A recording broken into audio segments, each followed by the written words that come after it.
Bonjour, bonjour, bonsoir, bonsoir. Nabalandi nyonso ya la voix de cette télévision. Mbote nabino mbote bozali ebele partout dans le monde besoin de biso par la voie internet. À niveau États-Unis na pesi bino so mbote ska bozali. Bozan en Europe, bozan en Asie, Océanie, en Afrique, sans oublier en République démocratique du Congo, c'est toujours votre terme de serviteur, Moïse Mao Kantiba de la République de M. Bolingaka.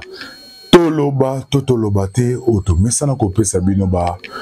Actualité politique en temps réel, Boyeba Toza Wapi, Tozo Kende Wapi, Peto Kosuka Wapi. Merci à Ndekwaza, c'est ma caméra, Arnaud Lebogard, na pesi mbote.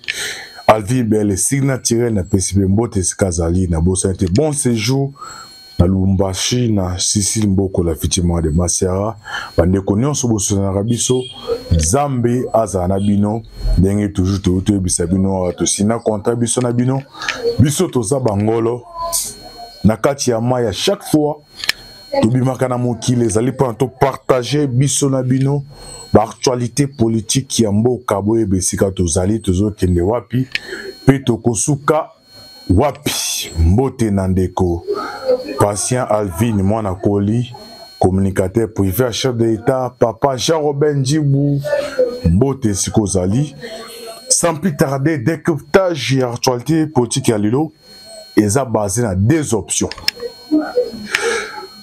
Rencontre entre Martin Fayulu et Joseph Kabila. Qu'est-ce qui se cache derrière la rencontre de Kabila Zokuta na ba opposition? Nini batami sima nango les dessous des cartes ezali nini? Toye bisabino awa. Deuxième point to sabino situation actuelle eza ko se passer na partie à est ya mboka na biso. Dans 5 km, Kiwanja ezozala sous contrôlé à Wazalendo.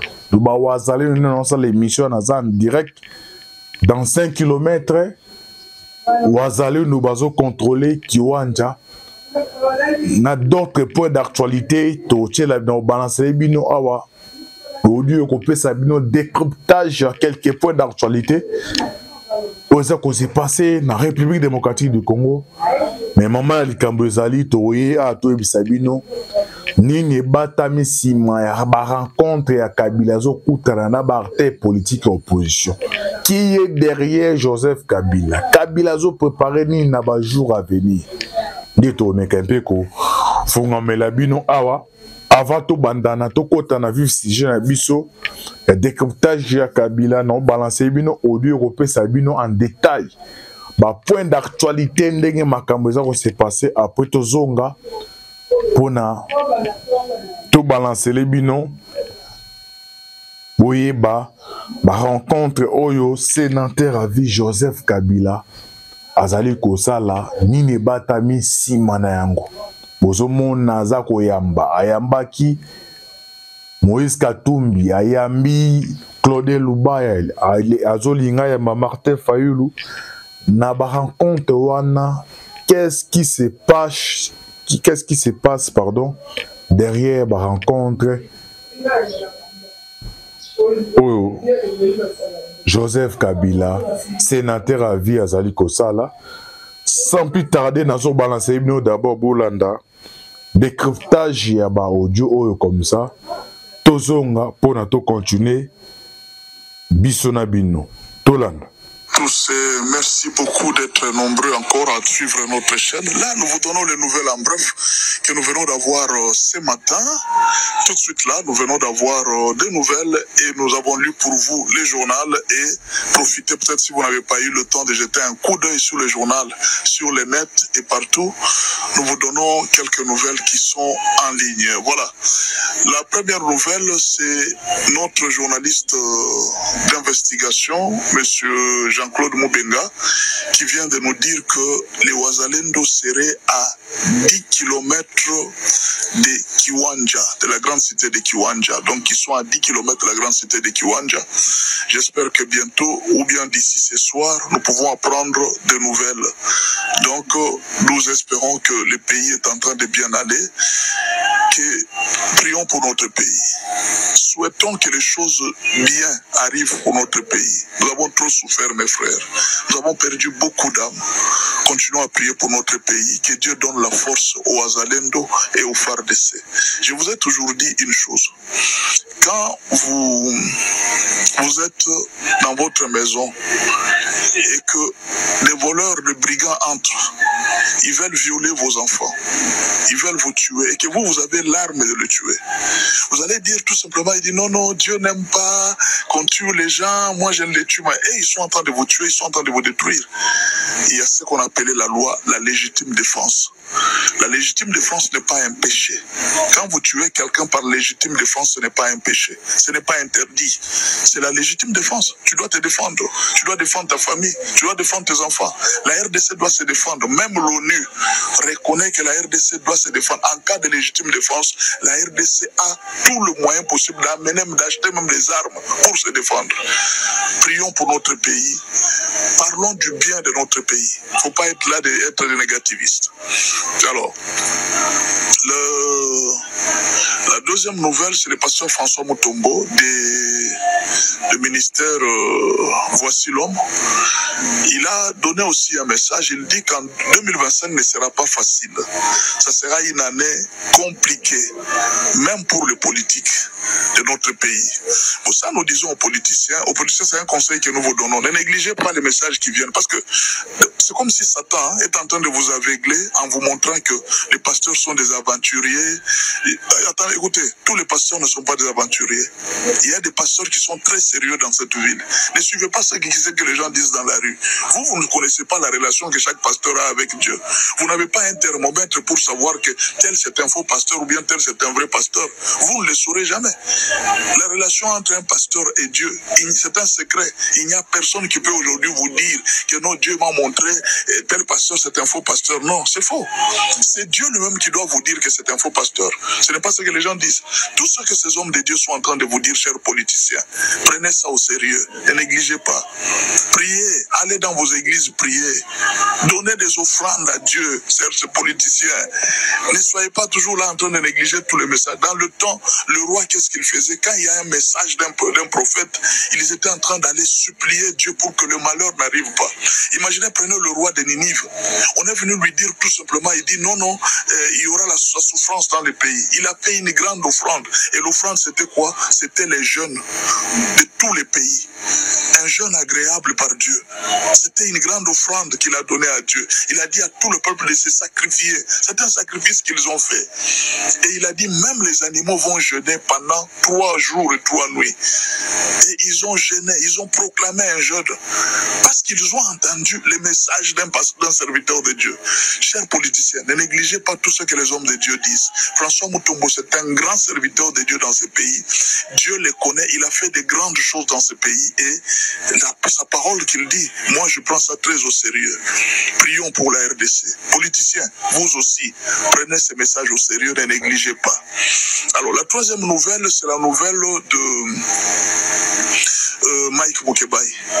Il y a une grâce présidentielle où la liste de Mike Mukebai, de Seth Kikuni, dans cette liste-là, Mike Mukebai peut s'y trouver, Seth Kikuni peut s'y trouver, tout comme l'autre opposant de Félix Tshisekedi qui est ici. Alors les trois peuvent se retrouver dedans, dans cette grâce présidentielle.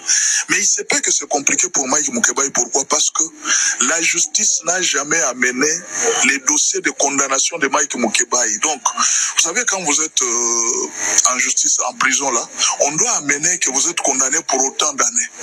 Bon, quand le ministre va venir venir, le ministre de la Justice va venir pour proclamer la grâce présidentielle. Il faut qu'on voie les dossiers de tout un chacun. Mais il se peut que Mike Mukebai n'a pas de dossier pour dire qu'il est condamné à autant d'années. Ils se sont battus jusque-là depuis des années. On n'a jamais amené les dossiers de Mike Mukebai à la prison de Makala pour qu'on sache qu'il est condamné d'autant d'années. Il faut quand même qu'il y ait une condamnation pour dire qu'il a été condamné d'autant d'années.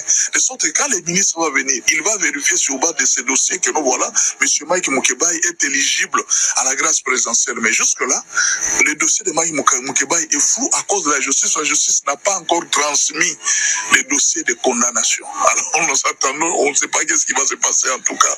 Voilà pourquoi le ministre de Justice doit beaucoup marteler sur la justice. La justice, à un certain moment, a eu beaucoup de négligence. Je ne veux pas dire qu'ils ont failli. Je ne connais pas comment ça se passe là, mais je pense qu'il y a eu beaucoup de négligence. Imaginez quelqu'un comme Mike Mukebai, jusqu'à ce jour, il n'y a jamais eu un dossier de condamnation de Mike Mukebai. Il est en prison. Donc quand le ministre va passer, on va chercher et dire, bon, de toute façon, toi tu as combien d'années? On cherche les dossiers, il n'y en a pas. Comment vous pouvez garder quelqu'un en prison alors qu'il n'y a pas de dossier de condamnation? Ça, c'est ce que nous lisons dans les journaux. Espérons que Mike Mukebai aura gain de cause avec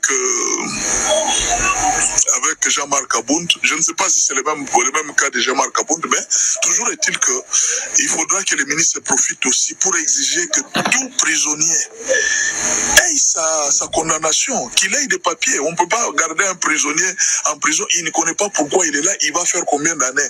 Bon, ou même si on a déjà prononcé, mais qu'on amène quand même les papiers pour dire que non, voilà, le monsieur ici a tel papier, il est condamné à autant. Parce que chaque prisonnier a ses dossiers.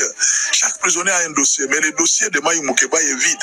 Bon, je ne sais pas s'il est le seul. Peut-être qu'il y en a aussi beaucoup qui sont dans le même cas. Donc, je pense que, monsieur le ministre, vous allez veiller sur ce cas de Mike Mukebai. S'il est éligible, en tout cas, qu'on voie son dossier de condamnation, si c'est déjà transmis. Sinon, il risque encore de rester en prison alors qu'il est éligible pour... Donc, pensons-y, ce sera une très bonne chose. Je suis là avec le troisième dossier. C'est cette fois-ci François, le ministre de l'information, Patrick Mouyaya, qui vient de frapper Al Jazeera.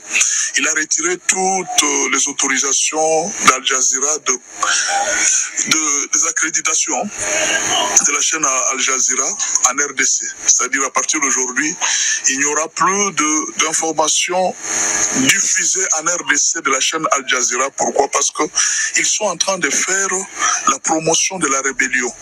Ce genre, Bissimwa, Ngoma, Nanga et autres, et même les supplétifs de RDF et M23 sont reconnus par l'État comme des violeurs, des tueurs, des rebelles, des terroristes. Non, mais c'est la chaîne Al Jazeera qui va prendre une interview avec Bissimwa pour diffuser dans nos chaînes à nous. C'est-à-dire, la RDC doit commencer à écouter un rebelle en train de parler à travers une chaîne internationale. La RDC qui est agressée, qui est en train de perdre ses frères, ses fils, qui se voit violés par des rebelles. Et c'est ces mêmes rebelles qui ont l'accès à atteindre tous les Congolais en RDC. Non, mais ça c'est quoi ça? En tout cas, Patrick Mouyaya, coup de chapeau pour ça, et ne vous arrêtez pas à ça. Regardez aussi d'autres chaînes comme, vous savez, les chaînes qui font l'apologie de la rébellion là. Vous faites la même chose avec eux. On n'a pas pitié cette fois-ci. Nous félicitons aussi Kaïk Wamba qui a renvoyé dernièrement le monsieur Lacroix, le représentant de la MONUSCO, le représentant politique de la MONUSCO. Il a été chassé. C'est comme ça. La RDC doit être comme ça. On ne doit pas quand même chaque jour commencer à se jouer de nous. Tout le monde doit faire ce qu'il veut dans ce pays. Non. Cette fois-ci, coup de chapeau à ce que vous faites. Soyez stricts, soyez rigoureux, parce que nous avons perdu beaucoup de gens. Nous ne pouvons pas avoir aujourd'hui pitié de qui que ce soit. Nous devons être féroces maintenant. Merci beaucoup en tout cas pour ce que vous avez fait. C'est une très bonne information. Voilà.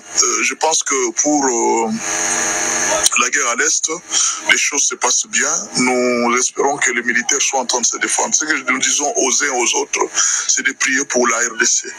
Aimons notre pays. Écoutez, ne croyez pas qu'il y a des gens qui pensent que Dieu, il ne connaît pas Félix. parce que Félix, c'est la politique. Il y a des gens qui pensent que Dieu ne connaît pas la RDC, parce que la RDC, c'est la politique. Dieu ne connaît pas la guerre de l'Est. Et Dieu ne connaît pas ça. C'est ce que vous êtes en train de penser. Je ne sais pas, chacun a un Dieu qu'il sert, mais moi, le Dieu que je sers, il s'intéresse à tous les problèmes de la vie. Tous les problèmes de la vie, les problèmes politiques, les problèmes économiques, tous les problèmes.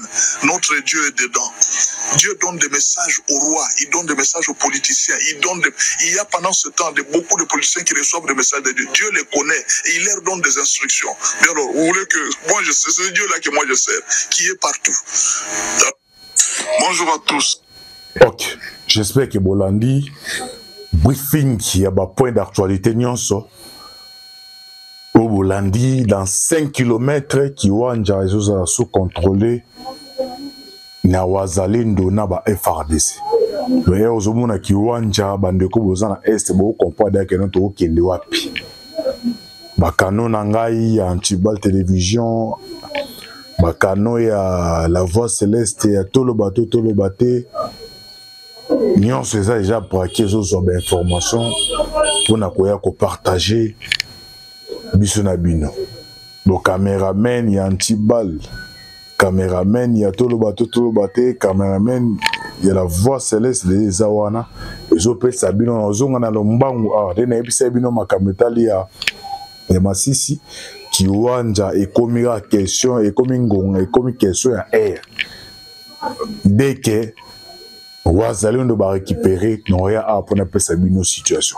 Alors, j'espère que Bolani des briefings yon sur point d'actualité. Na siko to partager biso na bino. Maman na likambo to ependa na journal lelo. Joseph Kabila, ancien président de la République, sénateur à vie, azosa la rencontre. Akutana kina Moïse Katumbi.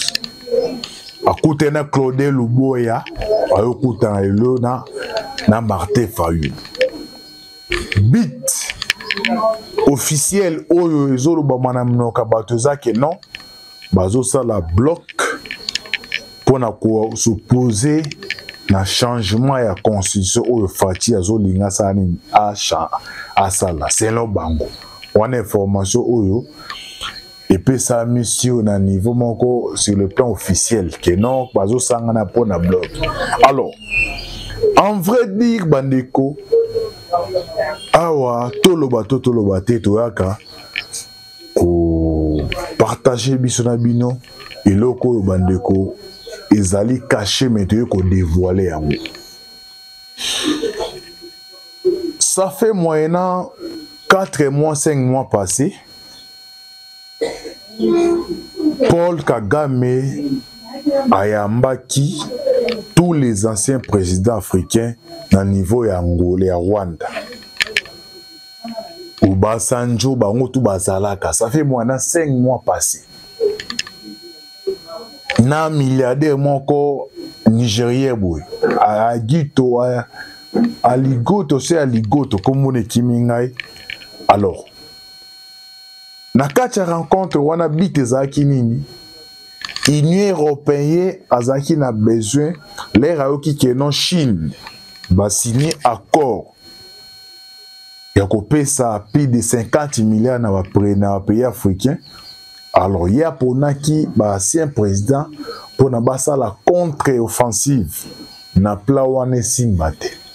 Les après ça qui a lect a tindeli mission n'est pas ya Kagame benisi li aligoto aussi ça ligito alingito azali milliardaire nigérien boy comme on les autres man na yote sur longtemps on malamu de ba kansanga ki na niveau ya Rwanda. Alors Kabila comme a déjà qui est satali que non soka mini andimia ko se déplacer kuna et ko sonner ma beya kenda kiti mais bite za kinini ya ko sala pona ba jouer rôle wana.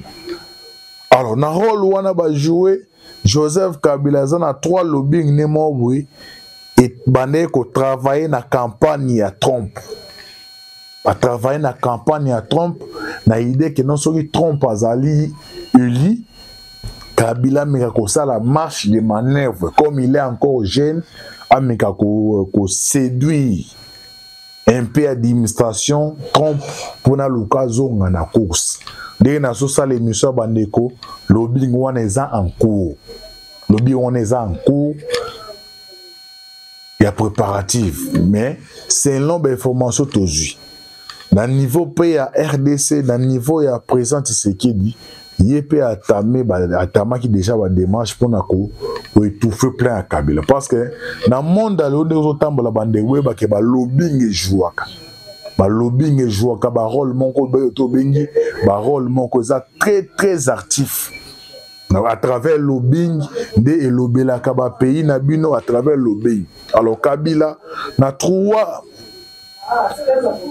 organisation azaki nango ya lobbying eza au niveau États-Unis atiaki ba moyen pour na ameka un peu ko tenter ba jouer les lobbying na niveau ya États-Unis d'Amérique na administration ton pour na zonga na course alongonga o lobbying eza en cours ezo sala makambo Kabila a planifié il faut frapper Kinshasa ba Moïse Katumbi rencontre bazo kuta nene ba Martin Fayulu bazo bateke o ba sala bazo pesa yo abengi na le poto ba pesa santé politique bazo pesa crédibilité oyo abande koloka doit abima comme un interlocuteur valable. Il y a opposition à la République démocratique de Congo. Donc, la rencontre à Salawana, elle est aussi ça, à préparer à sa déplacement au niveau des États-Unis pour que l'accent lobbying ou nous bazo sala le à niveau des États-Unis que nous bota là, ngai de nazana na crédibilité. Il y a que ça la face dans le régime en place pour nous s'opposer à des démarches à zone de Salem. Donc ça ba crédit mon a évité ce qui équipe il y a Martin Fayulu équipe il y a opposant il y a opposant ba kutana ba ebi ba démarche au Kabila sala. Donc ba rencontre zo mon sala wana ils ont pesa santé. Les Raokendera, moi j'ai envie aussi à Tavato comme les 15 ans aux États-Unis pour na kende bisa ba Américain bisa dimsa Trump pour nous bazo tamer ba démarche que non c'est moi qui est maintenant l'interlocuteur valable. Donc comme on a biloko Etienne Tshisekedi Azaki na moi à l'époque parce que ba mindele soki déjà na pays na bino ba trouver interlocuteur more valable aux opposition makamuno savoir ça la bande passer les pareil. Alors ba matin fo na zo baté bino bobundi se Kabila. Moïse Katumbi Kabila tindi en exil. Autant de souffrances au bon na régime là. Alors muto déjà si manana kei mais bino botikali wana ole botikala ko bundana tseki ne boké ko pesa et santé politique sans les savoir. OK déjà il y a tamé démarche né dans lobbying batna na lobbying ya trompe na l'occasion na scène politique. Alors ba rencontre bozo mona bande ko yo sala oyo et PC santé les 15 à rozo en niveau États-Unis. Alors, premier point de force, Azoluka a frappé Kinshasa. Alors, Azoluka a frappé Kinshasa, ou frappé Kinshasa, Ndengeni. Azoluka a frappé Kinshasa, Ndengeni. Ba démarche à Kabila, Kagame a bien, Kagame il fait partie à parrainer.